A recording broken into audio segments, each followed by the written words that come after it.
দেখতে পেল, জড়িয়ে ধরলো, ধরে তার ভালোবাসাতে আরো টানতে লাগলো। তারপর কি ঘটনা হয় কবি ছন্দের মাধ্যমে লিখছে দেখুন। সেই স্বামী স্ত্রীর যে ভালোবাসা মিল মহব্বত কবি ছন্দের মাধ্যমে সেই সম্পর্কে অতি মূল্যবান কথাই লিখছে দেখুন।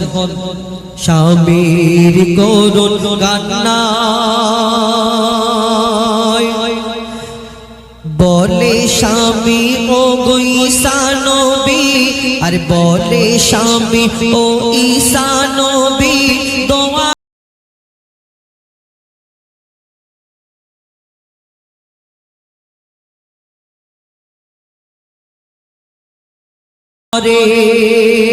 বলে ও গো আল্লাহর নবী, তুমি আমার স্বামীকে যখন ফিরত, আমার স্ত্রীকে যদি ফিরত আনতে পারো, মরা বিবি